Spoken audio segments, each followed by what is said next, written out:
and maybe there's some great dissension going on in the Liberal caucus right now over this bill, that all of a sudden this bill is not as popular as they thought, as the manipulators thought it was going to be on that side of the House. So now they want to shut down debate, not only on us on this side of the House, but on their own side of the House, Mr. Speaker. I find the whole thing outrageous. Statements by members. The honourable member for Bay of Quinte. Thank you, Mr. Speaker. Today I rise to recognize a world-class sporting event that will be taking place in the Bay of Quinte riding. From May 4th to 8th, the City of Belleville is proud to be hosting the Under-19 Women's Floorball Championship. Over 1,400 athletes from 15 different countries will be participating in the first tournament ever played on North American soil. This event will not only contribute an estimated $3.8 million to our local economy, it will showcase the power of women in sports and the growing international popularity of floorball. The hope is that this sport will make its Olympic debut in 2024 Games. The community support for this event has been inspiring. As the MP of the Bay of Quinte riding, I want to welcome all of our international visitors and wish Team Canada the best of luck. Thank you, Mr. Speaker. The honourable member for Portneuf, Jacques Cartier. Thank you, Mr. Speaker. When I attended the opening of the 13th Annual Environmental Film Festival in Portneuf, I promised to make a statement to make Canadians even more aware of this unique event in my riding.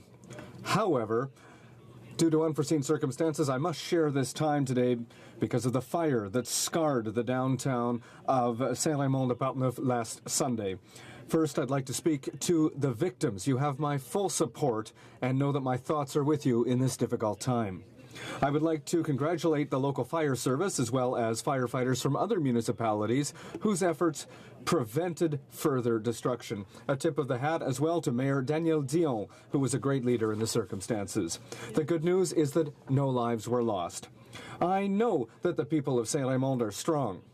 They have always shown that they're able to roll up their sleeves and show their best faced with this sort of situation. We are a strong community, and we will get through this tragedy together. Member for Don Valley North. Mr. Speaker, for 16 years, Engineers Without Borders Canada has been helping people in developing countries to use technology to improve their lives.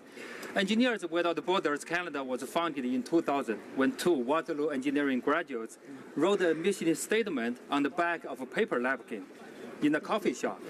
It had no money, no people, and no resources. Today, it is one of Canada's most respected development organizations. On May 17th, I will welcome a delegation of youth leaders from Engineers Without Borders Canada to my Hill office. We will discuss how people in my riding of Don Valley North can support social innovations in Canada and help end global poverty in Africa. Engineers Without Borders Canada is an organization that deserves our support. Thank you. The honourable member for Sherbrooke. Mr. Speaker, I'm very proud to rise today in the House of Commons to note World Freedom of Press Day. We're very lucky in Canada to have a completely free press. That's not the case for everyone around the world, unfortunately. Still, today, many fight for freedom of speech and freedom of the press. And I must note today the courage and the determination of Ms. Ensef Haider, a citizen of Sherbrooke and spouse of blogger Raif Badawi, who, as we know, is still and for far too long now imprisoned in Saudi Arabia simply for having expressed his opinion. And she is here in Ottawa today for the occasion. So it's on this particular day that I would like to remind my colleagues and all Canadians that it's our duty and our responsibility to protect the fundamental rights, not only here, but also to work as a leader in the international scene to promote and guarantee these same rights around the world. So, happy World Freedom of Press Day. Member for Brampton North. Mr. Speaker, Noor Diol was born in Brampton and grew up like most boys, full of energy and optimism for the future. But in 2010, Noor was diagnosed with cancer, more specifically acute lymphoblastic leukemia. Noor's cancer has been very aggressive, and chemotherapy has not been an effective treatment. Noor needs a bone marrow transplant now. For more than 5 years, his family has desperately been appealing to people across Canada and abroad, hoping to find a match. The problem is that while there are 350,000 registered bone marrow donors in Canada, 71% are Caucasian, while only 4.8% are South Asian. Noor's best chance of finding a match is amongst South Asian males aged 17 to 35. Noor, like so many, I pray for you and I urge my fellow Canadians and all people around the world to register with One Match or a similar organization abroad. Signing up requires only a simple, painless cheek swab. Just think, you could save Noor Diol's life and restore his hope for the future. The honourable member for Oshawa. Mr. Speaker, May is National Vision Health Month. Given that 75% of visual impairment is preventable if detected and treated early enough, I'd like to share a few facts on what this is costing Canadians and why immediate government action is required. 1 in 4 school-aged children in Canada has a vision problem. Vision loss costs Canada $19.1 billion, or $550 per resident, costing Canada more than diabetes and cancer combined. It extends right across the economy. Higher absenteeism, lower employment rates, loss of earnings, premature retirement, and premature death are more common among those with vision loss. Despite the alarming costs of vision impairment, the Liberals have no plan and no money to deal with the vision health. While countries like Australia and the UK are formulating strategies to promote eye health and prevent avoidable blindness, Canada remains on the sidelines. I urge all members of this House to join me in calling on the Liberal government to take a leadership role in promoting vision health. The honourable member for Thérèse de Blainville. Mr. Speaker, I would like to take this opportunity today to speak to the people of my riding, Thérèse de Blainville, who want to know if they can count on this government to help Bombardier. I want to reassure them and reassure all Canadians, and Quebecers in particular, and tell them that our government recognizes the importance of the aerospace industry to our country and the importance of Bombardier. Our government is negotiating with Bombardier to obtain the best results for Bombardier and for all Canadians. Mr. Speaker, I must highlight the work being done by all of my colleague MPs from Quebec, but also from the rest of Canada. We are working hard to support the government as it looks to help the aerospace industry, the businesses, and all the workers in the sector. Thank you, Mr. Speaker. A member for Northumberland, Peterborough South. Mr. Speaker, I rise today to acknowledge the outstanding work of the Ontario East Economic Development Commission. It is a membership-based organization with more than 125 members representing all of the communities of Eastern Ontario, including my riding of Northumberland Peterborough South. It is governed by a volunteer board and a small management team who are in the gallery today. This is the economic delivery model best suited to today's business environment. Lean, nimble, and highly adaptive, one that can thrive in the face of rapid change. Ontario East is about partnership, collaboration, and collective action. It is a grassroots organization, highly networked and dedicated to a common goal of economic renewal for the region. It works to retain business, attract business, and most importantly, create jobs. Thank you, and keep up the good work. The honourable member for Lethbridge.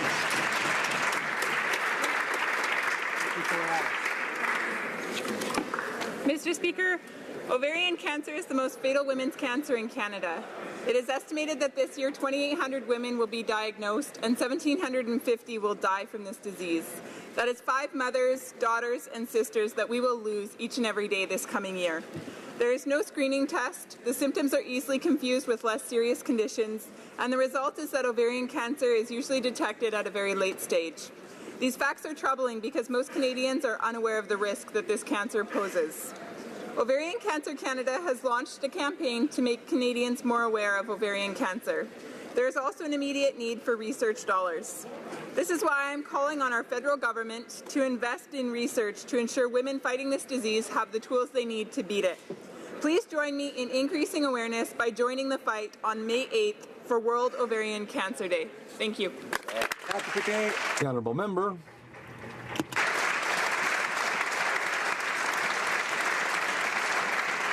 The Honourable Member for Louis Hébert. Mr. Speaker, on World Freedom of the Press Day, we must highlight the role that the press plays in fostering democracy around the world. Freedom of press ensures accountability and transparency in governments. It's at the heart of every healthy and dynamic democracy. This freedom for granted, and we must respect and maintain journalistic freedom both at home and abroad.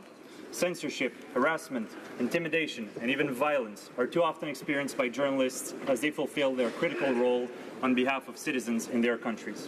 In Canada, we're fortunate that our freedoms of opinion and expression, including freedom of the press, are enshrined in the Charter of Rights and Freedom. These are values that must be shared, and Canada must take every effort necessary to promote freedom of the press around the world. Report the truth freely, without fear of repercussions, and we must do all we can to support them in that pursuit. Thank you, Mr. Speaker. The Honourable Member for Oakville. Mr. Speaker, I am pleased to welcome representatives from Ovarian Cancer Canada, including friends and neighbours, who are in Ottawa today to promote increased research to fight ovarian cancer. 2,800 Canadian women are diagnosed with ovarian cancer each year. 55% will die from the disease within 5 years. Without a screening test, and with symptoms that are easily confused with other less serious conditions, ovarian cancer is usually detected at too late a stage. The 5-year survival rate for ovarian cancer is just 45%.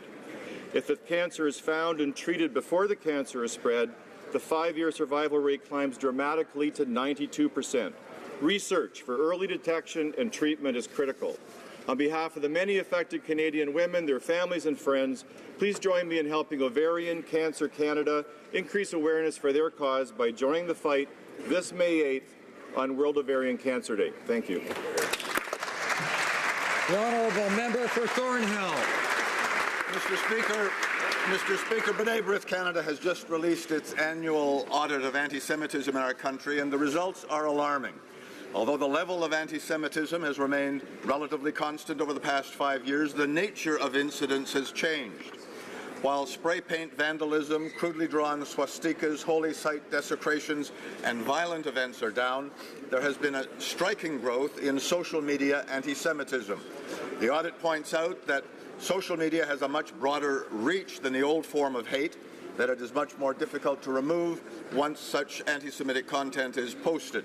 The B'nai B'rith findings, Mr. Speaker, are similar to the Toronto Police Service report that Jews continue to be the single most targeted group in the city of Toronto. Mr. Speaker, anti-Semitism has no place in Canada.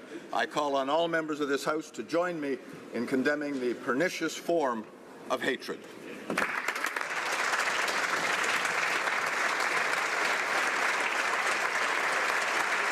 The Honourable Member for Eglinton Lawrence. Thank you, Mr. Speaker. For more than 3 decades, B'nai B'rith has published an annual audit on anti-Semitism to educate and advocate ways to reduce this form of hatred and intolerance against the Jewish community. Anti-Semitism was visible and widespread in 2015. There have been many violent attacks around the world in many places, synagogues, public markets, and in the street. Canada, there were 1,277 incidents of anti-Semitism recorded, with offenders moving increasingly online as the forum of choice for spreading their hateful message to a wider audience. Mr. Speaker, prejudice against one community is prejudice against all communities. I commend B'nai B'rith in playing a vital role in combating hate through education. I encourage all members to read the 2015 annual audit.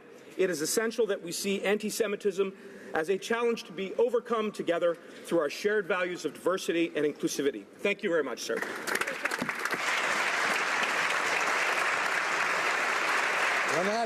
The Honourable Member for Berthier-Maskinongé. Thank you, Mr. Speaker. Very early this morning, because of the Liberal government's inaction, hundreds of dairy producers decided to raise a blockade at a dairy product processing plant in Montreal. This spontaneous demonstration shows that our dairy producers are really out of options. This Liberal government's inaction is making a crisis even worse, and this could have been prevented. This is the sole responsibility of the Liberal federal government. They are not ensuring that cheese production standards are being met. The government has been saying for months that they are consulting They're talking to industry, but we know what the solution is. It's very simple. It doesn't cost anything, and they could apply it today. We know that the government will unfortunately vote against the motion tabled by the NDP, but I sincerely ask, please, I ask the government to act today to make sure that Canadian standards are respected. Let's stop diafiltered milk. Honourable member for Flamborough-Glanbrook. Mr. Speaker, I'm proud of the steps that our Conservative government took in trying to coax Iran into halting their nuclear ambitions by way of an aggressive sanctions program. The Iranian regime truly felt the impact of global sanctions on Iran, so much so that Iranian President Hassan Rouhani called the day sanctions were lifted a golden page in the country's history. Iran has a long history as a vicious actor in the Middle East, exporting terror globally, supplying military assistance to Assad and Syria, to Hezbollah and Hamas, as well as routinely threatening the destruction of our friend and ally, Israel. The commander of the IRGC as recently as March said, even if they build a wall around Iran, our missile program will not stop. Mr. Speaker, any Liberal plan to abandon sanctions against Iran would overturn a principled stand by the previous Conservative government. The evidence is clear. The Tehran regime commits horrible human rights violations against its own people, supports terror throughout the Middle East and incitement against Israel. The Conservatives still see Iran for what it is and would rather judge Iran by its actions rather than its words. Honourable member for Hamilton West and Castor Dundas. Mr. Speaker, I am honoured to hashtag Get Loud during Mental Health Week in support of mental health and well-being for all Canadians. Mental health is often considered secondary to physical health. This is wrong. Mental health is essential to our overall health. Our government has stated the importance of access to mental health care. As a high school chaplain, I've witnessed how people's lives were devastated when mental health services weren't adequate. As well, the need for mental health supports is acute among our seniors and Indigenous peoples. Caring for mental health contributes to strong communities. Hamilton CHML Radio has inspired dozens of organizations to shine the light on mental health by lighting up their workplaces in green this week. I applaud the ongoing and often heroic efforts of all mental health advocates in my hometown of Hamilton, Ontario. I urge my colleagues from all parties to work together to provide access to the mental health resources and supports required for all Canadians to reach their full potential.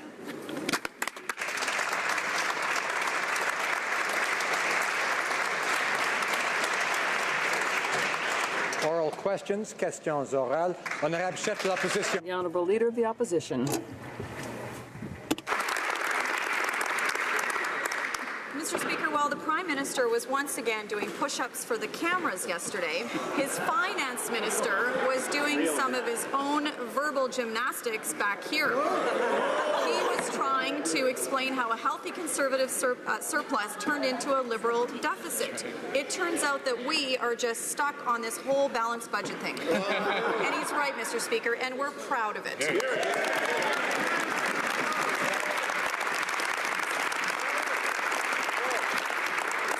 My question to the Prime Minister is simple. Is he actually ever planning to balance the budget? Prime Minister.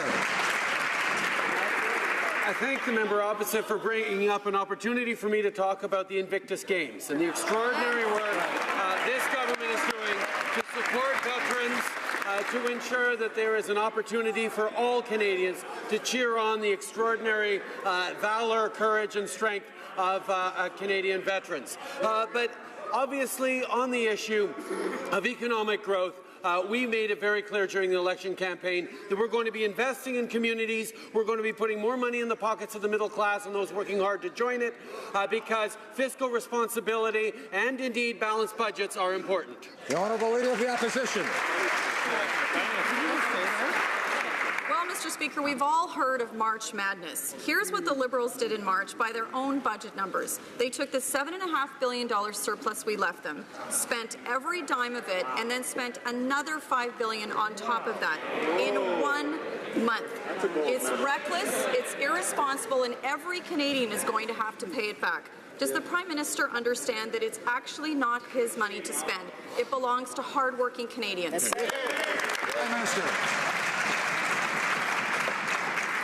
Is it reckless and irresponsible to be lowering taxes for the middle class while raising them on the wealthiest 1%? Is it reckless and irresponsible to be giving a Canada Child benefit that's more generous to 9 out of 10 Canadian families by doing more for the families who need it and less for the families who don't? What, frankly, really would have been reckless and irresponsible for Canadians to decide to keep them in government for one more minute after October 19th.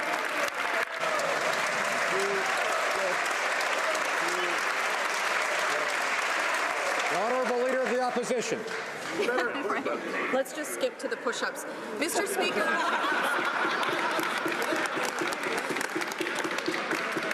Mr. Speaker, it's actually the job of the Prime Minister to at least try and keep spending under control. And the facts are clear. The Parliamentary Budget Officer and the Finance Department agree. Conservatives left this government a healthy surplus, and the Liberals have blown it.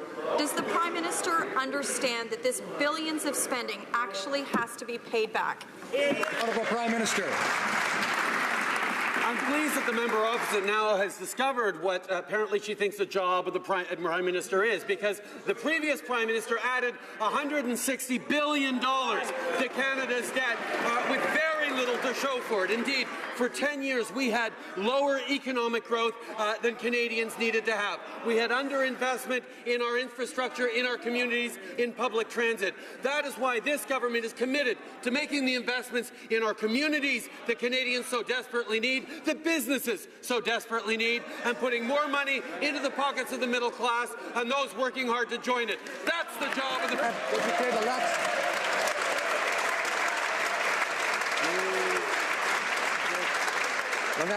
The Honourable Member for Lac-Saint-Jean. Mr. Speaker, over the last few years, the previous Prime Minister had to face the worst economic crisis since the Second World War, and happily it wasn't this Prime Minister who had to manage that crisis. We had difficult moments, and we left our fiscal house in order with a surplus at the end of February, $7.5 billion. Yesterday, the Finance Minister waxed lyrical, and he said clearly the members on the other side are still stuck on this whole balanced budget thing. Mr. Speaker, families are filling in their tax returns. They have to balance their own home budgets. Can the Prime Minister understand what's happening across the country? And what we've understood is that we need to make investments in infrastructure that haven't been made for 10 years. That's why we invested these billions of dollars in public transit in Montreal and elsewhere, and that's why we're applauding the potential investments in light rail in Montreal that will help people to get around. Investments in Edmonton, in Toronto, across the country, in things that the previous government had refused to invest in our communities. Time has come to give options and help economic growth for Canadians. The Honourable Member for Lac-Saint-Jean.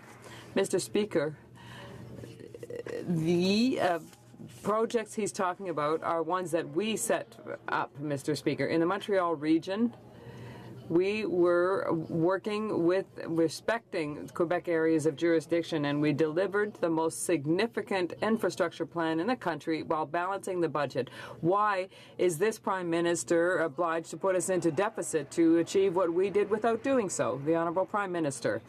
The Conservatives threw the balanced budget out the window. We are making investments because it's necessary. Over 10 years with them, none were made, not in public transit, not in mitigating problems related to climate change. Canadians elected a government that is ready to invest in our future and put money into the middle class, put money in their pockets, money for families, and things that will create this growth that has been lacking for 10 years for Canadians because of the previous government. The Honourable Member for Outremont. Trêve de plaisanterie sur l'ensemble.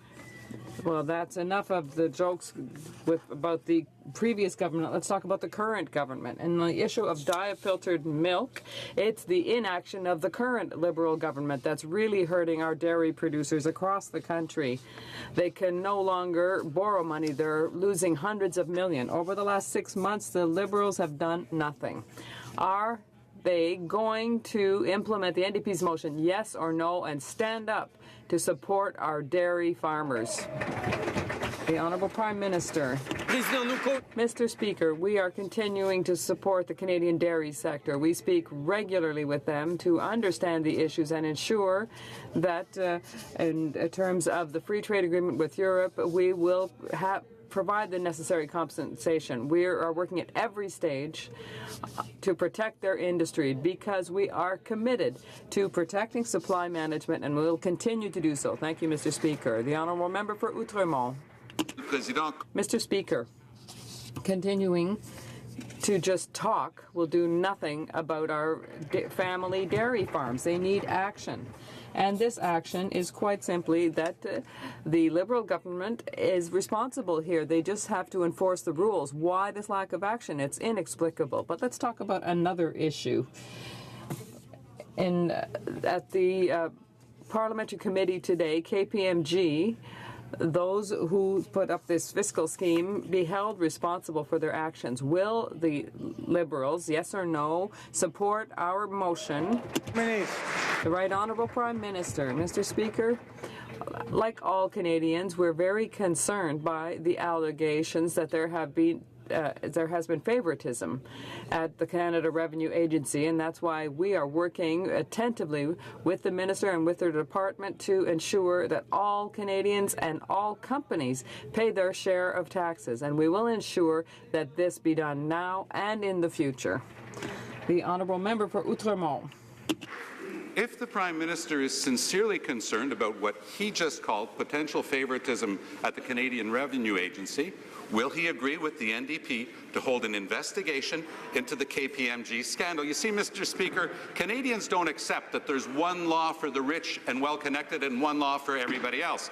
Here we have a clear example, just like the Air Canada case. You broke the law, no problem. The Liberals will change it for you retroactively if you're rich and well-connected. Canadians want the law to apply to everyone. Are we going to have an investigation into KPMG? Yes or no? Honourable Prime Minister.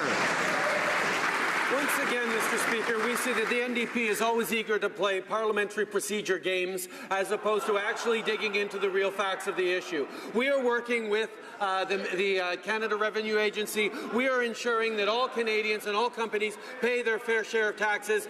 We know that Canadians expect that their governments uphold the rules. That's exactly what we're going to do. Honourable Member for Outremont. Well, speaking of parliamentary procedure, you see, in committee today, the Liberals had a chance to vote with us to require KPMG to give the names. And you know what they did?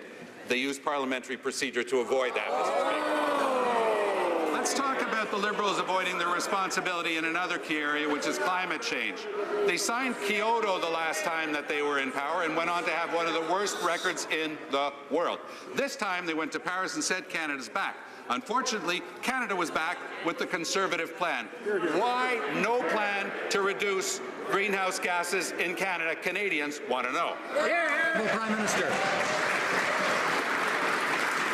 Actually, Mr. Speaker, I actually wasn't a politician when Kyoto was signed, but the member opposite was Minister of Environment for the province of Quebec, and Wales a part of responsibility on what wasn't done in the past. What is being done right now, however, is that we are working with the provinces. We have demonstrated a commitment internationally and here at home to engage on climate change, to ensure that we are actually living up to the responsibilities of future generations. Look at us, to look at the challenges but also the opportunities coming in investing in green technology and the real future Canadian jobs. Excellent.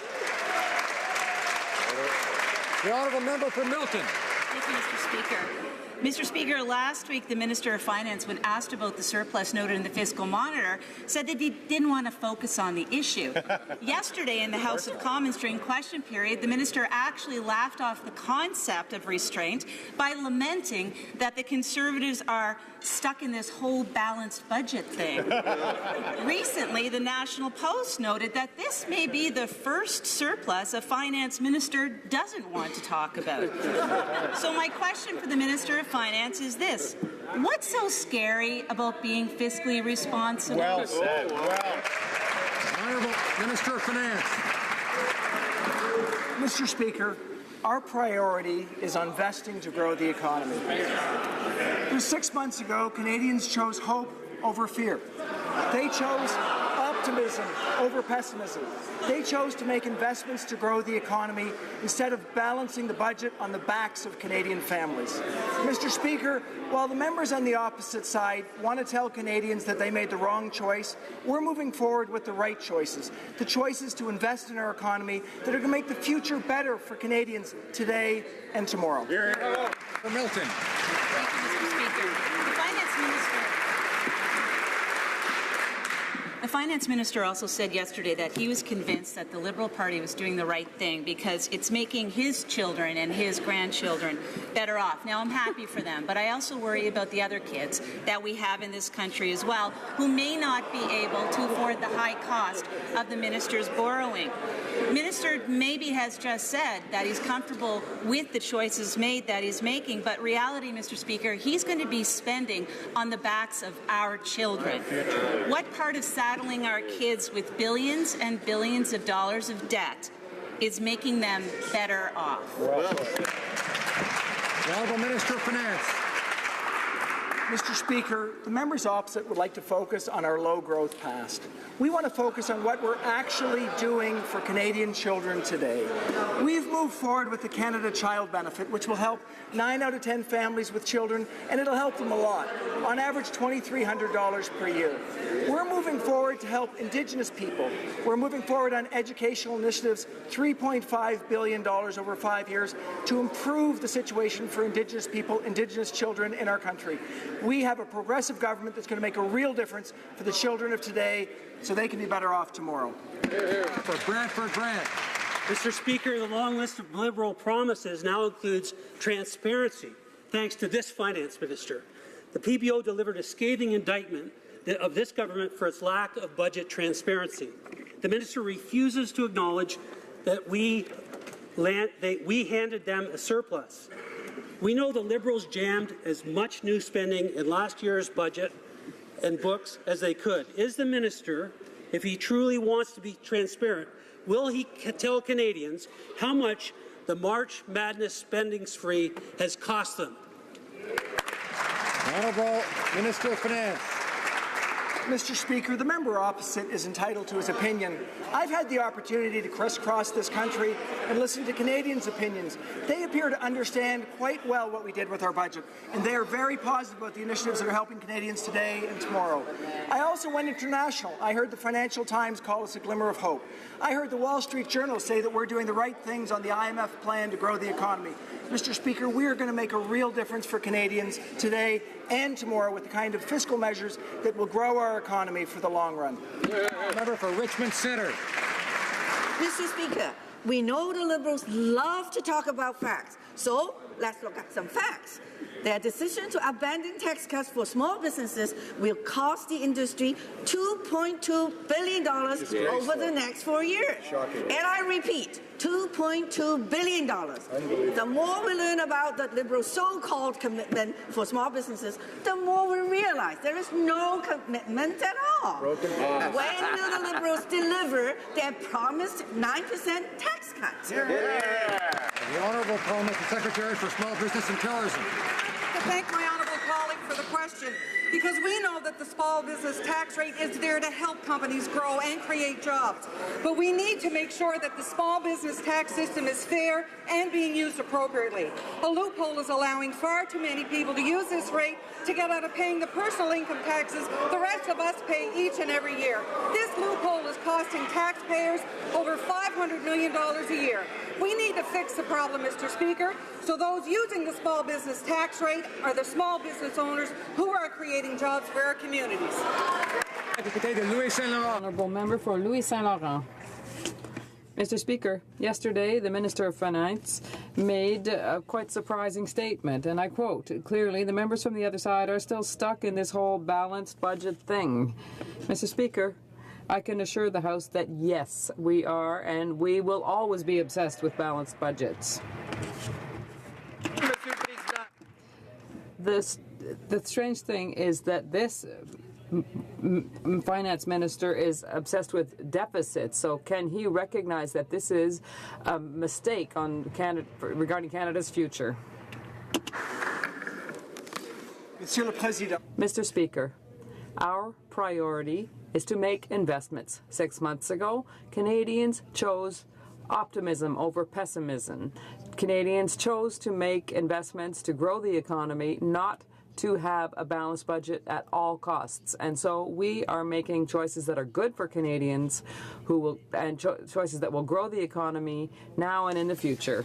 The Honourable Member for Louis Saint Laurent. Mr. Speaker, the government's approach is irresponsible. It's clear that the Minister of Finance has completely lost control of spending.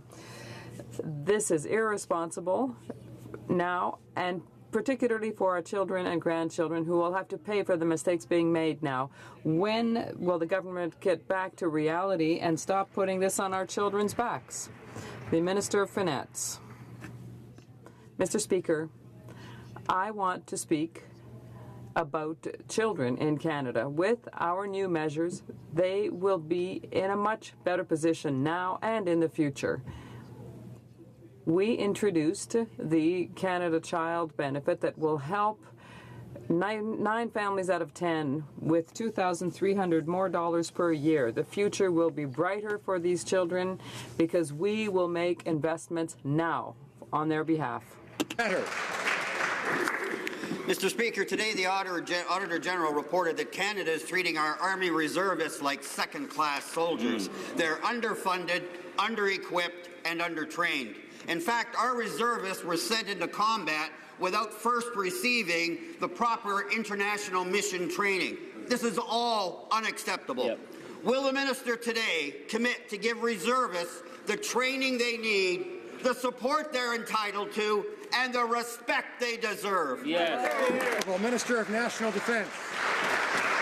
Mr. Speaker, I commend the honourable member for his concern. I actually was one of those reservists on those deployments who received the training, and I can assure you I'm accepting all the Attorney General's recommendations. And I'd also like to say that the Canadian Armed Forces has already started working on improving the training aspect for domestic and international operations, and including the recruiting and retention for our reserve force to play a critical role for domestic and international operations. Thank you, Mr. Speaker. The Honourable Member for Belleuil-Chambly. Mr. Speaker, today the Auditor General showed that the government had not implemented adequate measures to help our veterans who are suffering from PTSD. The department's not managing its drug program well and taking into effect the veterans into account. The Liberals cannot blame the Conservatives. Their budget did not include 1 cent for mental health of veterans. When will the Liberals support our veterans and invest in their mental health? Veterans Affairs.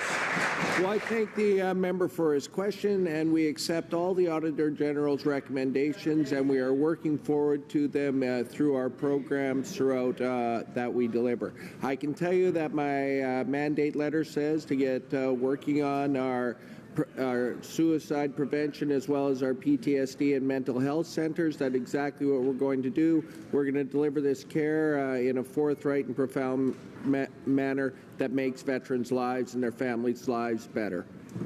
Medal for Red Deer Lacombe. Mr. Speaker, the Minister of International Trade claims that her vanity trip to California was to promote Canadian business interests. However, emails released through Access to Information paint a very different picture. Her staff were scrambling to put a program together, and they were begging the LA Times journalists for an interview. Senior Foreign Policy and Diplomacy Officer Dan Pasquini stated in an email that this visit has only just fallen in our laps. Why does this minister continue to claim this trip was about Canadian business interests when it was actually all about her? Good question. Of international trade. Mr. Speaker, once again, the Conservatives are trying to create a story where there is none.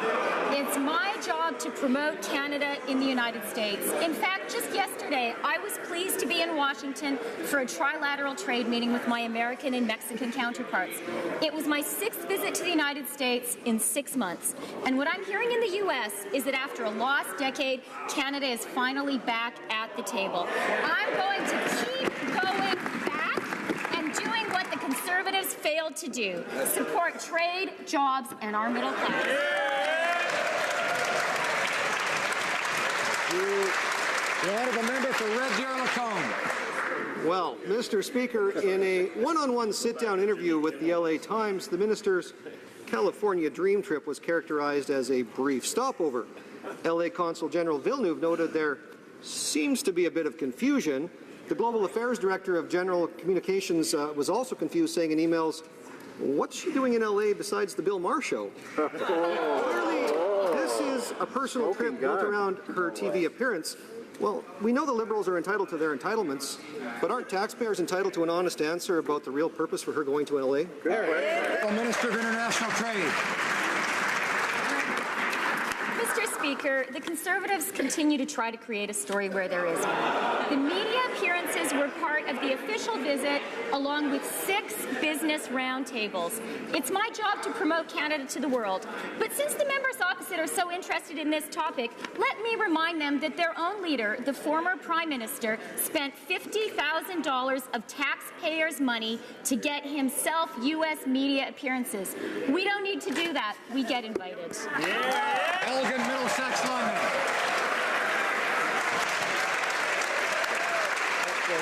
The honourable member for Elgin, Middlesex, London.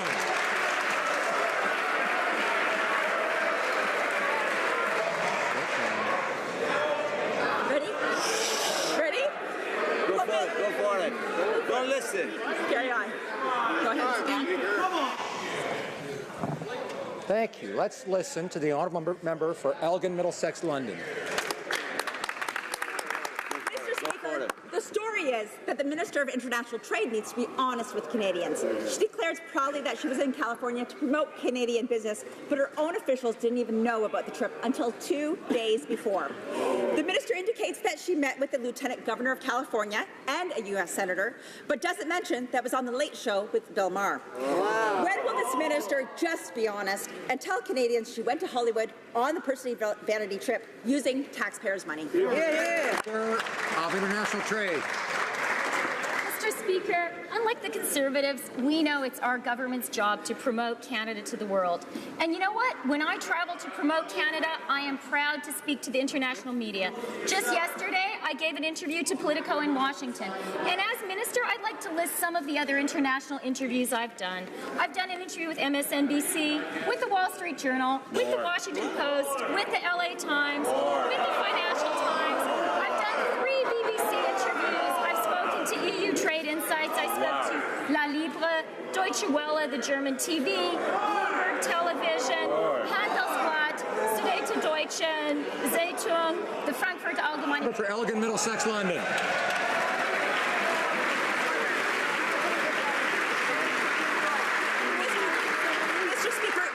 Clear that the ministers have had to scramble at the last minute to find things to do in California to justify doing a late show on HBO. When the minister's own staff is informed that she'll be in LA just 2 days prior to her arrival, how are Canadians to believe it was on government business? The Minister of International Trade used taxpayers' money to further her personal interests, not the interests of Canadian business. When will this minister pay back the money on this vanity trade? Of International Trade. Mr. Speaker, the Conservatives continue to try to create a story where there isn't one, but I'd now like to share with this House some details of the business meetings I had when I was in California. Here are some of the people I met with. Jim Haney, Senior VP and General Manager of City National Bank, recently acquired by RBC. Greg Foster, the CEO of IMAX. Creative BC and Trade and Invest BC, who were there. John Chang, the Treasurer of the State of California. Jeff Gorel, the Deputy Mayor. Other meetings I had there included a reception with the Friends of British Columbia, a meeting with Los Angeles economic leaders. The honourable member for Vancouver Kingsway. Mr. Speaker, at the heart of our public health care system is one simple principle. No one should have to pay out of pocket for health care. That's right. Yet, patients all across the country are being charged extra fees for medical services, and the Government of Canada is doing nothing about it. Some Canadians have become so frustrated with Liberal inaction, they filed a lawsuit today against the federal government. Why won't the minister do her job, enforce the Canada Health Act, and act immediately to put a stop to user fees? Minister of Health. Mr. Speaker, it is my great pleasure to uphold, along with our government, the Canada Health Act. This government is taking federal leadership on health care. We uphold the Canada Health Act, which underscores a number of principles, including accessibility, which ensures that Canadians will always have access to the care that they need based on that need and not based on the ability to pay. I will work with the provinces and territories to be sure that that access is always available to Canadians. Honourable member for Saint-Hyacinthe-Bagotte. The billing of extra fees in healthcare is a problem that has been going on in Quebec for years, and this federal government is doing nothing to put an end to it. Now, a broad coalition of groups, including HoC, the Quebec Medical Association, and the FIQ, are filing a lawsuit against the Government of Canada to force it to apply the Canada Health Act. Will the minister play her role and enforce this act in order to put an end to these extra user fees? The Honourable Minister of Health. Mr. Speaker, we fully support the principles of the Canada Health Act, which seek to ensure that all Canadians have reasonable access to medical services and medically necessary services based on needs and not their ability to pay. And I have pledged to work with our partners to reinforce our public health and health systems and universal health care by maintaining the principles of the Act. Honourable Member. Mr. Speaker, my question goes to the Chair of the Standing Committee on Agriculture and Agri-Food, and it's about the committee's agenda. All the members of this House know that the dairy industry is an important driver of the Canadian economy. Can the President of the Standing Committee on Agriculture and Agri-Food tell the House about the committee's agenda, especially with regard to diafiltered milk? The Honourable Chair of the Standing Committee on Agriculture. Mr. Speaker, I am pleased to inform my colleague from Beaumont-Missisquoi that I received a notice of motion from the member for Fundy Royal calling on the committee to adopt a report that recognizes support of the government for the dairy industry and recognizes the impact of the imports of diafiltered milk, and calling on the government to meet with the dairy industry over the next 30 days in order to put in place sustainable solutions for the industry. Thank you, Mr. Speaker. Battleford, Lloydminster.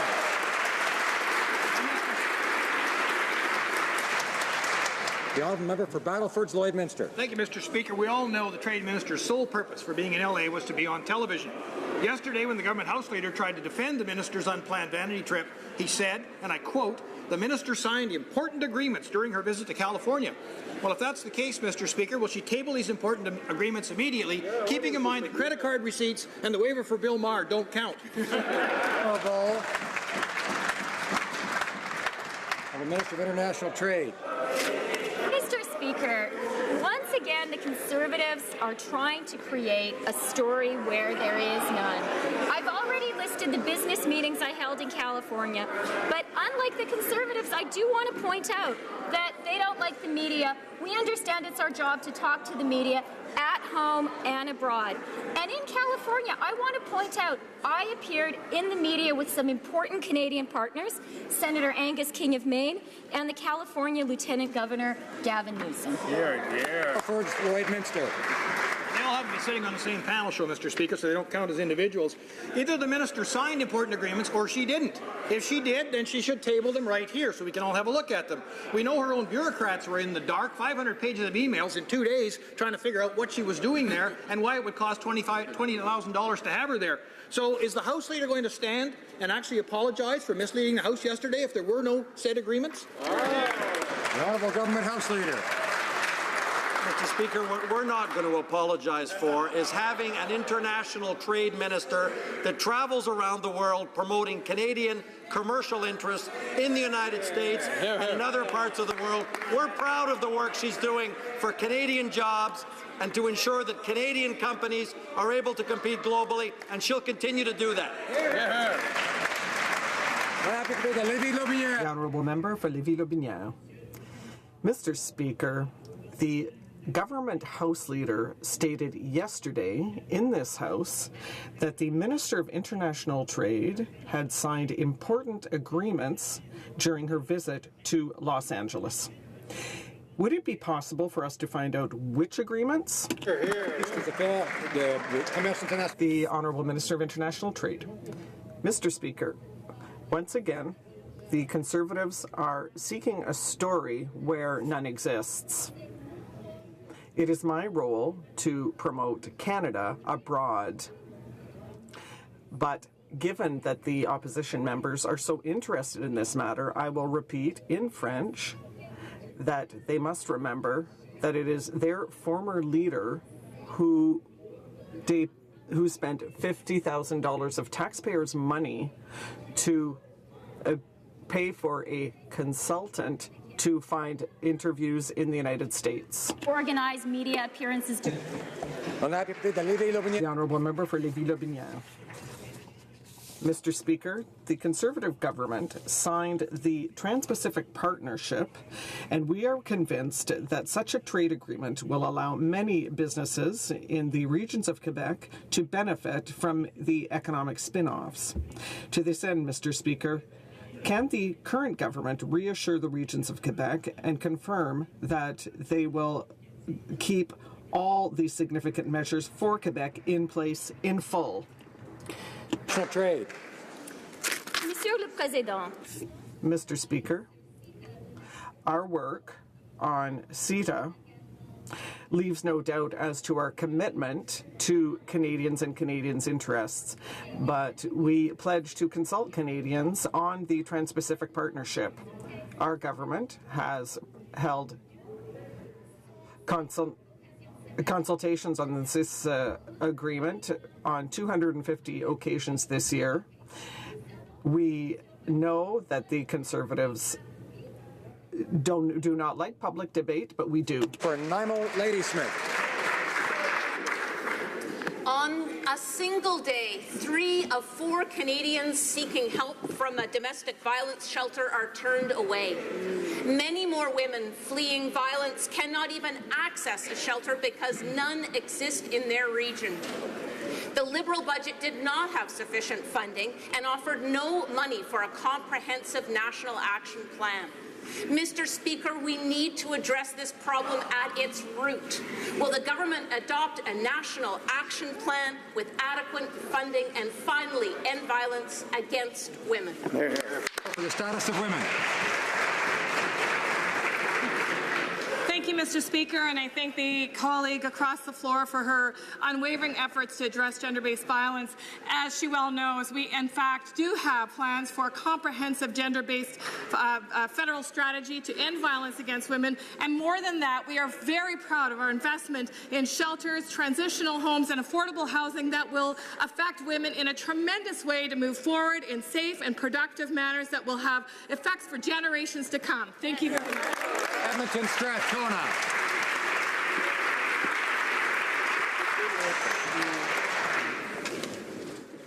Mr. Speaker, in 2010, a mere 6 years ago, this House unanimously supported an NDP motion calling for Canadian engagement in negotiations for a global convention on nuclear weapons and to kickstart a Canadian diplomatic initiative to prevent nuclear proliferation. The Prime Minister has publicly promised to re-engage Canada with the United Nations and to seek a seat on the Security Council. What, if any, commitments did Canada make yesterday when he and the Minister of Global Affairs met with the United Nations High Representative on disarmament? Good question. Minister of Foreign Affairs. Mr. Speaker, indeed, Canada wants to help the disarmament with all its facets. It's what I have said to the High Representative. And the approach we want to have is to focus on the anti-fissile cut accord. This is the best way for Canada to go ahead and to make progress with our allies, and we'll focus on that, and we count on the contribution of all members in this House for this important challenge we have to face. Member for Parry Sound, Muskoka. Mr. Speaker, while the cat is really out of the bag now, it was reported today that talks between the Liberal government and Iran to re-establish diplomatic ties are well underway. Despite the minister's protestations in this House yesterday that Iran will remain listed as a state sponsor of terror, it is clear that the Canadian government is on the fast track to normalize relations with Tehran. This government seems determined to cave into this odious regime's demands? How can the government negotiate with a state sponsor of terror? Honourable Minister of Foreign Affairs. Mr. Speaker, under the former government, Canada was alone to have the empty chair with a lot of countries that we dislike the regime. That was the wrong approach. And all our allies are asking us to stop this wrong approach. And it's what we will do about Iran. In order to see progress about human rights, to see progress about the protection for Canada's interests and the interests of our allies, including Israel, Canada will engage with Iran with open eyes, step by step. Bravo. For Thornhill. Mr. Speaker, in February, the Ministers for International Affairs and Foreign Affairs and International Trade announced Canada was positioning for commercial trade in Iran. Yesterday, the Minister told us the Liberals have no current plan to delist Iran as a state sponsor of terror. Exactly how, Mr. Speaker, does he think he can negotiate these two diametrically opposite courses? Can he tell us when he expects to sit down for a business chat with his terror-sponsoring, human rights-abusing Iranian counterpart? Minister of Foreign Affairs. Mr. Speaker, every day, every week, you have different business people, governments that are going in Iran and are negotiating for their national interest in Iran with open eyes to make sure that the nuclear program of Iran will not be militarized. I think is the right approach, and our eyes are right to do so, and Canada will join them. Berwick Park, Fort Saskatchewan. Mr. Speaker, the Baha'i faith was founded in Iran, but Baha'is in Iran today face significant persecution, which includes executions and the destruction of holy sites. We are well aware of Iran's belligerence, but the suppression of the Iranian people and efforts to crush the Baha'i community in particular are also parts of the record of this vile government which require our attention. Now, Mr. Speaker, after killing the Office of Religious Freedom more than a month ago, what is this government going to do for religious and ethnic minorities in Iran? Still Foreign Affairs. I share the concern of my colleague about the atrocities he's speaking about. The question I would ask, though, in which way it would help if Canada is not there? In which way it would help if Canada doesn't have an embassy? We were not fortunate at the end of the 70s to have a Canadian embassy in Tehran when it was the time to help the U.S. hostages. Can we learn from our history, Mr. Speaker? Pontiac. Honourable Member for Pontiac. The Honourable Member for Pontiac. Mr. Speaker, last week we learned that a Syrian hospital backed by Médecins Sans Frontières and which was being supported by Canadian funding was targeted by a bomb. These acts are unacceptable and are an affront to the rights of all men and women in the world. Can the Minister of International Development inform this House about how our government is responding to address this appalling event? The Honourable Minister of International Development. Mr. Speaker, I fully agree with my colleague. This is unacceptable. Just like any attack that targets medical workers and men and women, they are there because they need care. Our government firmly condemns this breach of human rights, and that is why the Minister of Foreign Affairs and myself announced yesterday that Canada will be sponsoring the UN Security Council resolution on the protection of medical personnel in hospitals, and this was approved this morning unanimously by the UN Security Council. Mr. Speaker, the Canadian ranchers produce the safest and the best quality beef in the world.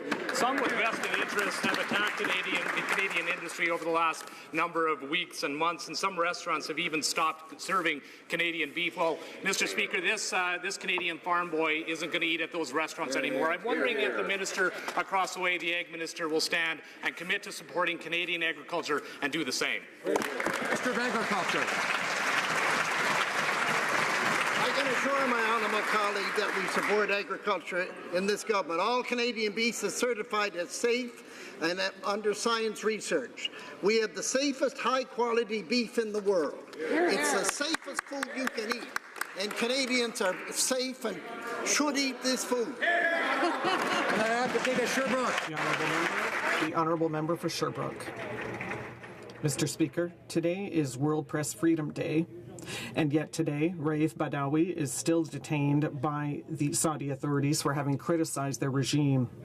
Now, you'd think that our government would be moving heaven and earth to free him, but in an interview, the Prime Minister said, well, we can't move forward too quickly with this, and he doesn't want to get personally involved. So they're quick off the mark to approve transactions with Saudi Arabia. When it's time to ensure the protection of human rights, they're not as quick. So how can the government explain its position to the wife of Mr. Badawi, who is in Ottawa today? The Honourable Minister.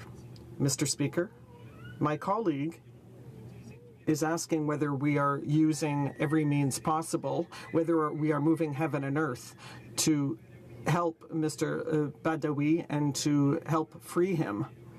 And yes, that is what we are doing, Mr. Speaker, with the objective of succeeding. My colleague will understand that I can't give any more details.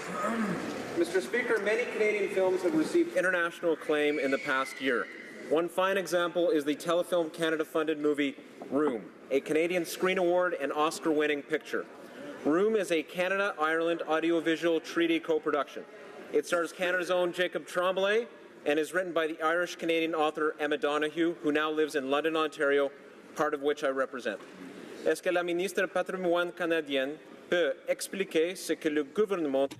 Can my colleague, the minister, explain what this government is doing to promote Canadian talent on the international scene? The Honourable Minister.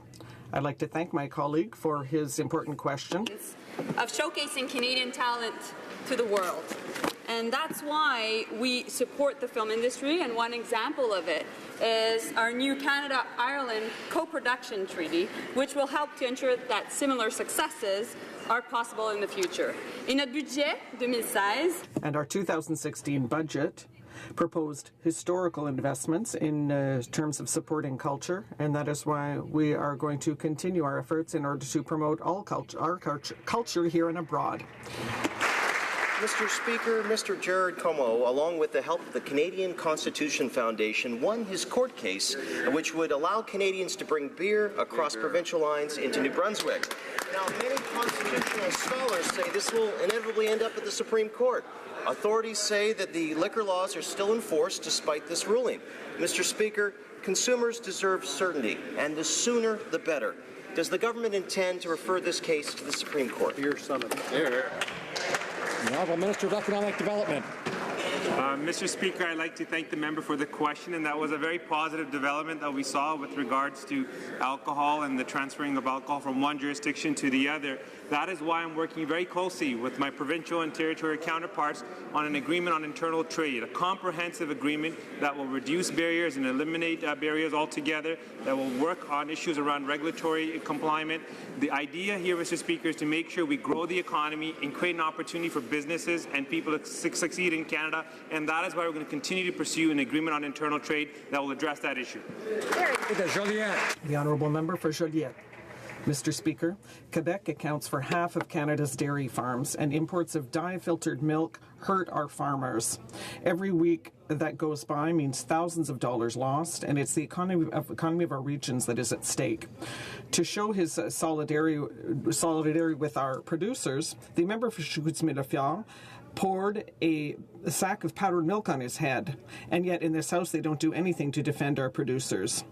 What is it going to take for our government MPs from Quebec to start standing up for the constituents? Permission from Toronto? My honourable colleague, that this government supports supply management, and we're fully aware of the industry's concerns in the use of dye-filtered milk in the making of cheese. We're working to reach a sustainable solution that works for all of the Canadian dairy sector. And I'm also very pleased that the member for Fundy Royal gave notice of a motion today to the Agriculture Committee to work towards solutions on this issue. Mr. Speaker, we are working on this issue. The Honourable Member for Bécancour, Nicolas Sorel. Mr. Speaker, the Air Canada Act that the government is trying to undermine is a promise that was made to Quebec in 1989.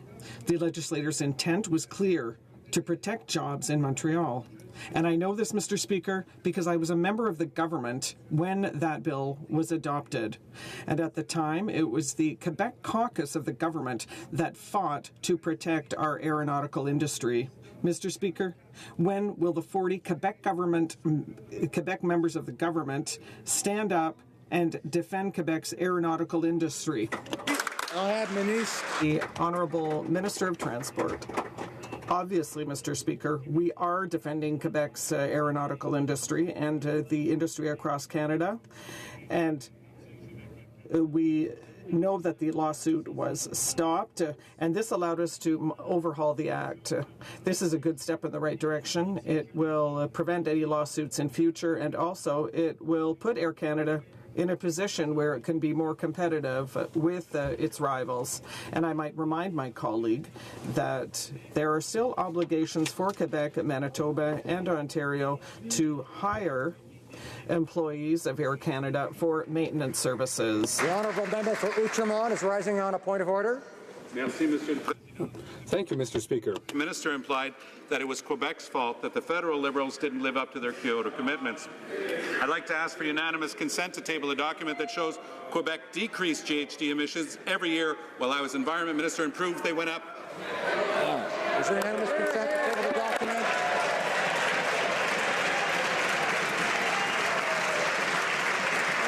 There is no unanimous consent.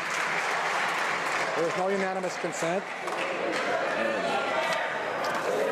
Comme il est 15 heures. It being 3:05, pursuant to an order made on Thursday, April 21st, 2016, the House will now proceed to the taking of the deferred recorded division on the motion of Ms. Brasso relating to the business of supply. Call in the members.